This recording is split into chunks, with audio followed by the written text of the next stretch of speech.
Bonsoir Didier Burkhalter, merci d'être avec nous en direct d'Istanbul en Turquie. Vous êtes conseiller fédéral helvétique, chef du département des affaires étrangères et vous participez donc en Turquie au tout premier sommet mondial consacré à l'aide humanitaire avec une crise sans précédent, notamment migratoire, en Europe.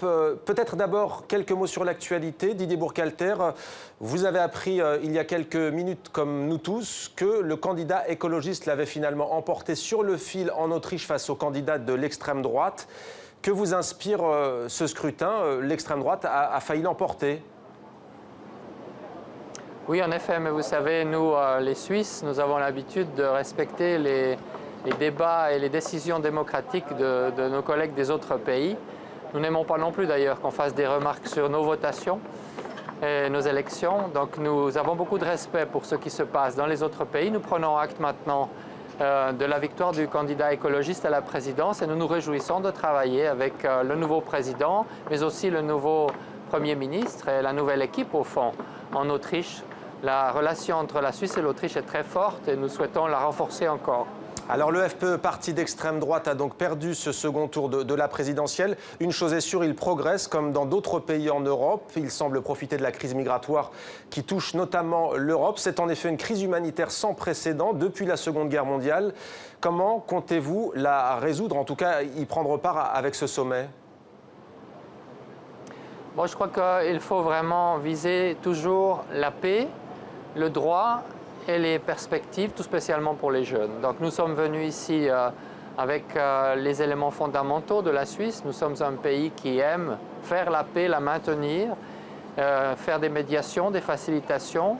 Mais en plus de cela, nous aimerions aussi que la paix soit maintenue et notamment nous allons lancer prochainement, dans quelques semaines, un appel pour utiliser davantage l'évolution des droits de l'homme comme indicateur de la sécurité mondiale et des pays concernés. Et nous militons donc avec cet appel pour un rapprochement entre le Conseil de sécurité et le Conseil des droits de l'homme, entre Paris et entre New York et Genève. Alors la paix et le droit, dites-vous Didier Burkhalter, mais vous le savez, plusieurs guerres ensanglantent aujourd'hui le monde, notamment la Syrie, le Yémen, mais également l'Afrique. 130 millions de personnes ont besoin aujourd'hui d'une aide d'urgence. On compte 60 millions de déplacés à travers le monde, d'où d'ailleurs la tenue de ce sommet humanitaire inédit. Ça doit durer 2 jours. Il y a des chefs d'État, des ministres, des travailleurs humanitaires. Quelles sont à vos yeux les priorités ? Il faut faire en sorte que l'on fasse la paix, parce que si on ne fait pas la paix, la situation humanitaire est toujours pire. Donc il faut vraiment viser des solutions politiques aux crises. Et puis là où ça va bien ou encore bien, il faut faire en sorte que ça ne se désagrège pas. Donc il faut de la résilience, il faut faire que l'engagement de l'humanitaire et du développement soit conjugué de manière à faire en sorte que nos sociétés ou les sociétés dans le monde soient plus solides face aux difficultés qu'elles rencontrent. Sinon, on aura de nouveau des crises constantes auxquelles les travailleurs humanitaires n'arrivent bientôt plus à faire face. Et justement, Médecins sans frontières a décidé il y a quelques jours de quitter le camp d'Idomeni à la frontière gréco-macédonienne. Cette même organisation non gouvernementale a décidé de boycotter ce sommet qui se tient à Istanbul et auquel vous participez. Elle dit qu'au fond, il n'y aura pas d'initiative concrète. Si vous deviez nous en donner une ce soir, Didier Burkhalter, quelle serait-elle de mesures concrètes ? Alors, nous avons cet appel que nous avons décidé de lancer pour relier les droits de l'homme et la sécurité. Et nous avons aussi dans le droit international humanitaire, l'initiative de la Suisse avec le CICR pour créer un forum international intergouvernemental, un forum d'État, parce que c'est quelque chose qui manque complètement. Nous avons du droit humanitaire, mais nous n'avons pas quelque chose pour faire respecter ce droit. On a dans le monde actuel des situations tellement dramatiques avec des bombardements d'hôpitaux, avec des bombardements de camps de réfugiés. Il faut que la communauté internationale ait un endroit où on peut clairement montrer l'importance de respecter les règles du droit, même les règles du droit de la guerre. Et ça, c'est des choses que la Suisse propose. Nous proposons également de conjuguer tous les instruments et tous les acteurs de l'aide internationale, de l'humanitaire à la politique de paix en passant par le développement, pour pouvoir réellement faire face aux défis de notre temps qui sont de plus en plus compliqués. Et puis, comme je l'ai dit, nous allons poursuivre nos efforts et même les intensifier en matière de médiation.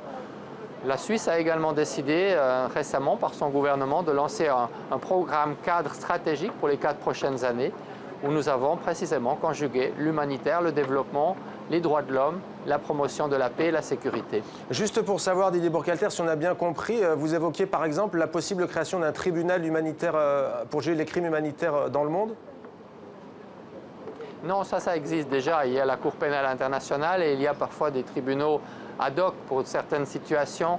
Et ça, c'est le combat contre l'impunité. Ça vient en principe après. Ce que nous voulons, nous, c'est une sorte de conseil des droits de l'homme, mais pour le droit international humanitaire. Il faut que l'on ait non seulement les règles de droit, mais aussi un endroit, un forum, un endroit international dans lequel les pays discutent de l'application de ces règles. Les règles du droit de la guerre, les règles qui sont les conventions de Genève, le droit international humanitaire, ça existe depuis longtemps. Mais il n'y a rien, encore une fois, pour les faire respecter. Donc ça ne sert à rien de faire de nouvelles règles, il faut faire respecter celles pour lesquelles les États se sont engagés. Et à l'heure actuelle, ce n'est pas le cas, et c'est de moins en moins le cas. Ce qui est le plus choquant, à mon avis, c'est le fait qu'on ne respecte même plus les hôpitaux ou les travailleurs humanitaires dans le domaine médical. Donc ces éléments-là, cette dérive, aussi due au manque de connaissance du droit et au nombre d'acteurs de plus en plus élevé, notamment les acteurs non étatiques, les groupes armés non étatiques, fait qu'il faut qu'il y ait la possibilité de faire progresser la connaissance et le respect du droit international humanitaire. Et ça, c'est quelque chose que la Suisse est bien placée pour faire. C'est de longue haleine. En plus de ce genre d'initiative politique qui vise au fond à faire progresser l'ensemble de la société, il faut des projets sur le terrain. J'irai moi-même demain à Beyrouth voir des projets avec des jeunes réfugiés, des jeunes volontaires et des jeunes bénéficiaires de nos projets qui cherchent à avoir une meilleure formation ou un emploi dans des domaines porteurs, utiles, par exemple dans les domaines de l'eau.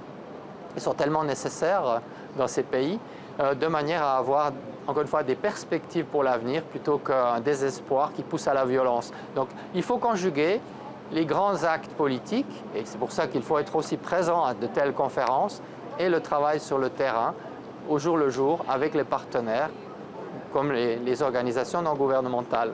Alors il y a le volet humanitaire, Didier Burkhalter, à Istanbul, en Turquie, dans ce sommet. Il y a aussi justement la prévention et la résolution des conflits larvés. Les négociations, par exemple, sur la Syrie ont lieu à Genève, mais elles semblent aujourd'hui au point mort. Comment, selon vous, redonner toute sa place à la diplomatie pour tenter de résoudre les crises de notre époque? Elles ne sont pas au point mort. Il y a des hauts et des bas dans une négociation. Vous savez, la négociation, c'est de la ténacité. Vous n'avez jamais de défaite vraiment, parce que vous devez toujours viser à relancer la négociation, à ramener les parties autour de la table pour faire cesser la guerre. Alors c'est très difficile, le cas syrien est extrêmement complexe, mais je suis confiant que l'envoyé spécial de l'ONU, M. Staffan de Mistura, saura trouver des solutions. Nous l'appuyons avec des experts, dont son équipe basée à Genève. Et nous avons aussi toute une série d'initiatives dans l'informel autour de la diplomatie, de manière à faire en sorte que toutes les parties de la société syrienne future puissent réellement dessiner un avenir commun. Ça va prendre du temps, mais c'est possible. Et il faut continuer de croire à la négociation et à la politique de paix.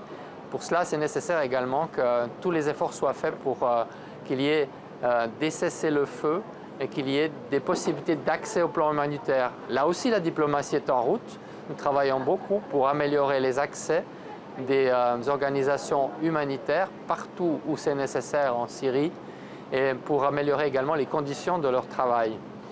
Merci beaucoup Didier Burkhalter d'avoir répondu à nos questions. Je rappelle que vous participez donc à ce sommet inédit, un sommet mondial sur l'humanitaire, et que vous êtes conseiller fédéral helvétique, chef du département des affaires étrangères, c'est-à-dire chef de la diplomatie suisse. Merci d'avoir été avec nous. Merci et bonne soirée à vous tous.